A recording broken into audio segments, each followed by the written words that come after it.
I see DemoChicks as a movement, right? So it's empowering women, whether they're in the field or not. So you think the Democratic Party cares about black people? Believe it or not, Rex, I think that tweet is part of the problem. Do you feel like we could have addressed this homeless issue much sooner? You have to speak a word, make it a good one. Okay, let's go.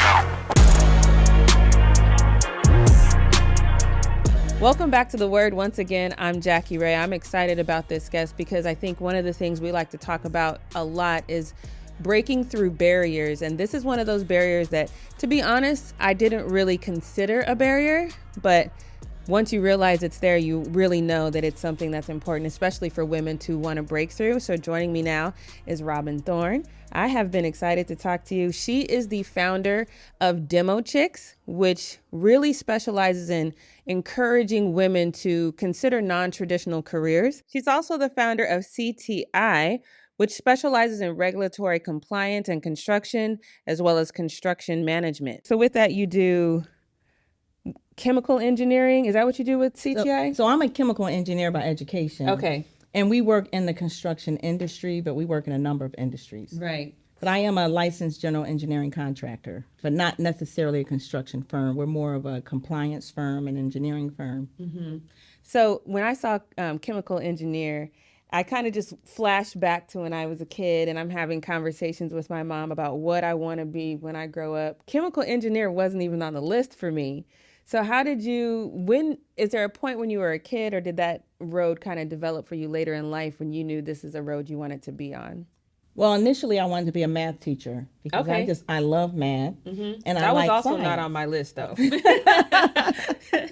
No, math. I always enjoyed math, Mm-hmm. and and I've always been curious, wondering how things worked, how things came together, and why they came together. And that was engineering, like Right. being creative, and so I just combined the math and the science and came up with engineering. And the reason why I chose chemical is because it was the highest paid at the time. Oh, okay. Make it make sense, right? It's not like it was the path I was on, because I was out of school for 8 years before I went back to community college, and I had a 2-year-old son. So I didn't go on a straight path. When you decided to go back to school, was that because you realized you needed a change, or you needed a change for your little one? Or what, a little bit of both? Yeah, I needed a change for my little one because I had to, take stock in where I was and what my goals were in the future. And I said, well, no, this is what I want to do. And it was a bit intimidating because I looked at the curriculum and we had like 4 years of calculus, the physics, like all of this. And I said, well, I'd rather try it and fail at it rather than, at 40 or whatever age say, wow, I could have, or I wish I would have. And I did it, and it was very difficult, but I made it through. So when we think of chemical engineering, I don't know if a lot of us really grasp what that is. What goes into chemical engineering? And most people don't, because people think of chemistry. That's so what the chemist is in the lab creating the formula for whatever it is, the end product. Okay. So imagine you have to scale that 10,000, 100,000 fold. So that same little beaker that has the little reaction, when you put it in a 50,000 gallon tank, that reaction is not just a little poof. So now how do you contain all that steam that's coming off of that process? And that's really what chemical engineering is. It's designing systems like refineries, manufacturing facilities. It's the design of those facilities. What are some of the companies or things like that we might know that we can say, that's what chemical engineering is? Well, you may not know them, but because not everything is business to consumer. Some things are business to business. Like my first job out of school, I worked at a polyurethane foam manufacturing plant. And you may know it because they made viscoelastic, like polyurethane foam, viscoelastic, the memory foam. Oh, yeah. And so we manufactured that. And that's probably the only company that you would be familiar with. Right. So I was looking up some numbers, and it said that as far as in the construction and the chemical engineering, that it's only 9% women in the entire industry. So when you first got started, were you like one of the only women that you saw in your space, or were there other women in that same industry that you kind of came up with? In my space, I was the only one. Okay. I was the only one. Fortunately, I went to Drexel University in Philadelphia, and fortunately, the year I graduated, there were 8 black women in engineering, and that was unusual because prior to that, I think there was 1. So my year there were 8, and I think the year after there were 6. Okay. So that was really exciting for me. But going into industry, like working in the workforce, I'm usually the only one that I see at the table, in the room, at conferences, speaking, from a chemical engineering perspective. So the stats that I looked up were just based on women. Is it even less when you're talking about black women? I don't know the stat, but I would say yes. Yeah, I don't know it specifically. So why do you think that we as women, and specifically black women, why do you think that we don't even consider this as a career path? I think it's because we don't know the exposure or just knowing that that career path exists. And that's why we started DemoChicks, because we demolished a federal prison in 2018, and it was really exciting. It was a curriculum that I felt could be taught, right? Because we procured it, so that's the accounting piece. We had to do some hazardous material abatement, and then when you demolish a structure, you don't just throw it in the trash like in a dumpster. Right. You have to segregate the waste and then schedule to transport it. So I thought, wow, this is, how do people know about this?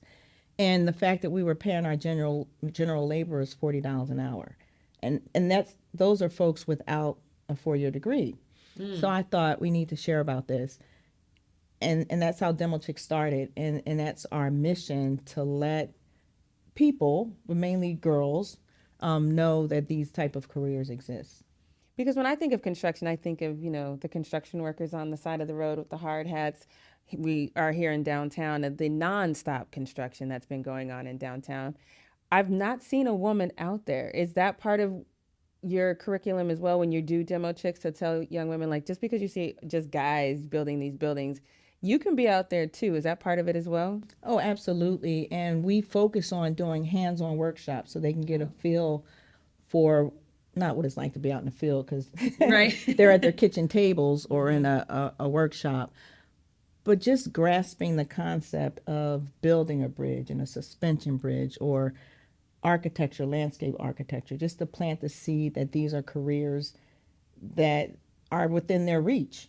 And because our presenters are professionals, so they're architects and engineers and construction managers, so it's someone that they can relate to. And they're all women as well? The majority, I would say 98% of our presenters have been women, because you have some men who support the cause, right? That's so important, I think, anytime, especially when you're young, seeing someone who looks like you doing something, because it's with anything, if I can't relate to you, it's one ear out the other. Right. So when you first started DemoChicks, how was it received? People loved it. Oh, good. Oh, yeah. So when I started DemoChicks, so after demolishing the prison and having a conversation, I asked my nephew to create a logo or image that represented me. And so he created the little girl with the big smile and the big hair. And I was like, is that me? I see the big smile and I see the hair, girl. Yes, that's a beautiful thing. And so at first it was just a picture on my cell phone. Okay. And I just showed it to people. Everybody loved her. And then I said, I should get cards, right? Because I have to turn on my phone. And I knew that the hands-on component was important. And then, of course, I wanted to do it all, right? The hands-on component, so that's for the younger students. And then I'm like, scholarships for college students and something for the girls in high school, just all out programming. When I talked about it, people told me what was needed, right, at each level. And then we did a study, a brainstorming session, and decided that high school was too late. Okay. Middle school was kind of late, that we should start in elementary school. And so we've managed to, we train like K through 8, or we introduce it to K through 8. That's really our focus area right now, because those are the people who are more responsive. Because after COVID, we had to go online. And so those are the students that were online. But I mean, everyone loved DemoChicks, from the educator to the mom to the dads, and just everyone loved it, the concept. I love that you said you're starting with the younger kids because I remember, not to date myself, but I remember, when I was coming up, you had to take some sort of trade class. So you had to take either wood shop or uh, we called it car shop, but I'm sure it was like mechanics or something like that, Automotive. automotive or something Yeah. like that. But we called it car shop. But you had to take one of these trades that at least exposed you to it, even if you didn't want to do it. But now, the more I kind of talk to kids and work with kids, these are going away. These types of classes are no longer happening. So you really can't. The schools aren't planting that seed. So is that what are you filling in that gap and planting that seed that maybe, even if though automotive isn't the same as what you do, but it at least might throw that antenna up a little bit. I like to think so because I know, because I'm an engineer, I know more about STEM, the science, technology, engineering, mathematics, but then there's also ACE, which is architecture, construction, and engineering. And so that construction piece captures the trades.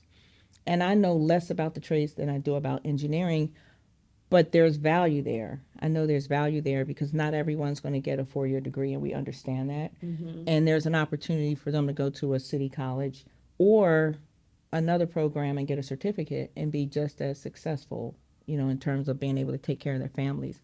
So we're hoping that they understand that. And the other piece too is, you mentioned something about construction workers and seeing them, just having a certain perception. And being in this field, you can be a construction worker, you can be a manager, you can be an owner of a business. Like the possibilities are endless. And so I see DemoChicks as a movement, right? So it's empowering women, whether they're in the field or not. Because if we have a young lady who says, well, I'm not interested in that, I want to do nursing. I know nurses. I can introduce them to a nurse. So it's really, our programming is focused on non-traditional careers, but it's empowering women and girls. I feel like every time I go online, I see something about how the workforce is diminishing, traditional jobs are going away. Is this an outlet? Is this one of those jobs that is probably going to be around for a lot longer than some of the other jobs that we're talking about? I think so because it's very diverse in the type of careers. From the construction manager, like that's not something that a machine can do. Like manage a construction project, or the engineering, like some of the thinking or creating machines can't do it. And there's always going to be development because, like right now, there's a lot of infrastructure, but infrastructure gets old. So the existing infrastructure that they're updating, they there's always going to be a need to update infrastructure. And there's so many areas, so whether it's airports or rail or water or highways, there's just always going to be this type of work. Now, with your company C.T.I, you do work here in Long Beach as well? We are doing work in Long Beach. For the longest, I couldn't say that. Right? I had to think about that because the joke was, wow, you're knocking down prisons, you're out on freeways, you're in LA, and you're not working in Long Beach. But I'm happy to say we just completed a project with Long Beach Transit, and we are currently working with Long Beach City College. So yeah, we are here working So in Long Beach. now that you get to say that, I see that smile on your face. What does it mean to you to be able to? Well, it means that we're able to create local opportunities. Not saying that the people that we hire have to be here in Long Beach, but it's a sense of pride because for I've been in business for 14 years, and not the city of Long Beach, we're not working for them, but within the city of Long Beach. And our first contract was 2021, so that's a long time. Yes. Have you had a success story, like a young woman that you worked with at a certain age, and then she committed to, and she stayed on that track until she started her career? No, I don't. However, so when I started DemoChicks, we had a young lady who worked with us because one of the it's not really a program, but we interview women who are in non-traditional careers and we feature them in our newsletter. Okay. And so I had a young lady who was a Cal State graduate, Cal State Long Beach, and her major was business with a minor in environmental and logistics. And she volunteered with DemoChicks, but as a result of that, she became interested in environmental. But then she moved up north. She was learning about environmental, and she was working on some projects with me, and she really loved it. Being out in the field, and she loved DemoChicks as well. So she was on her way to becoming more of an environmental specialist versus a business major. So I want to pick your brain on something because Long Beach, the city of Long Beach, really recently released their homeless count numbers, and there was a percentage of people in there that said that they were unhoused because of lack of employment or maybe eviction or something like that. Do you think that maybe in the future there's a way? I know there's a road to, there's a road. It's not an instant thing, but is there a way that you could maybe partner with the city to provide outlets so these people can get an education that can get them the employment that, as you already noted, pays pretty well? Now that's an area as a young nonprofit for DemoChicks. It's important that we collaborate with others, and we talked with the city prosecutor's office because they have the programs where if they're I forget the terminology, less of an offender, so to derail them from going to prison, there are other programs, and we had even talked about providing training so that they know that these type of opportunities exist, and so we could also do that with any other population, because it's a matter of opening a door. Like, people have limited knowledge of the jobs that are out there for them, right? So with DemoChicks, with C.T.I, with what I do, it opens up a whole new world. So I think we could definitely help that population. Yep. When we talked before the show and you were having a busy day on both sides with your company and with DemoChicks, that's a good problem to have. Oh, it is. It is definitely. I'm not ungrateful at all, and it's not a complaint. It's just I'm just sharing. No, I'm just saying, like, when you kind of take a step back and you look at where you started with C.T.I and with DemoChicks, and you realize you're having a day where there's multiple things happening at once. Did you see it getting to this point and growing to this point? Well, no, because I didn't know DemoChicks was going to exist. Right. So it's actually running two companies, but it's just very rewarding. Right. Like I always say, DemoChicks is a labor of love. It's just something that I'm going to do. It just needs to be done because there's such a need for it. And then C.T.I, I'm excited about C.T.I because I started, like, for 7 years, I built the company on one-offs. Building relationships, building a company, and to now, have employees, like people we pay benefits to, and they take care of their families because of the opportunity we provide to them is really exciting. And even as I'm working with my team, because I'm a visionary, so I'm like, we can do this, and sometimes they just look at me like, how can we do all that? And then you have others who are like, yeah, let's do it. So it's just really exciting, just leading a team and being at the helm and just watching things unfold. And you're involved in the Black community as well. I think I originally met you at the Celebrating Black Excellence. Is that right? Is that where I met you originally? I'm not sure. I've seen you a couple of times, so don't give me the line on where I first met you. But when you're involved with the Black community like that, is it intentional to expose that to the community? I like to hope so. I think that I really feel that it's my responsibility to be visible, for people to see me, so it might spark something in them. Like, if she's doing that, I can do this. Right. So my thing is, if a person's willing to put in the work, they can have the success. So I'm hoping that people will see me, because oftentimes when I get to meet people and they say, well, you're just regular, down to earth. And I go, what did you expect? Because of the press, right? Or the engineer, environmental company, nonprofit founder. And that's all true, but it's just me. I want to know that we have opportunities. Like right now, C.T.I is looking for an office coordinator, and DemoChicks is looking for an administrative assistant. And so we have opportunities for the community, and we love to be able to support the local community. And if someone wanted to apply for either of those jobs, how can they reach you? You can call the office. The number is 562-608-8401, 562-608-8401. And then if people want to donate to DemoChicks to help you get this word out, can they do that as well? Oh, absolutely. On our website, DemoChicks, DemoChicks.org. And there is a donate button as soon as you get to the website. What's your favorite thing about what you do? Oh, wow, there's a few of them. I think it's inspiring the next generation. But one of the things we say about DemoChicks is we introduce girls to non-traditional careers and empower the women in them. So it's inspiring the next generation as well as encouraging those who are having some struggles or challenges, because we have these programs, but then once people get in the field, they may be all alone. Right, and it's like, oh, they're girl. No, but they, so like for me, if I go to a NSBE, National Society of Black Engineers, I go to a NSBE conference, there's a lot of folks that look like me, but then if I'm out in the workforce, I may not see as many, and we need to be encouraged.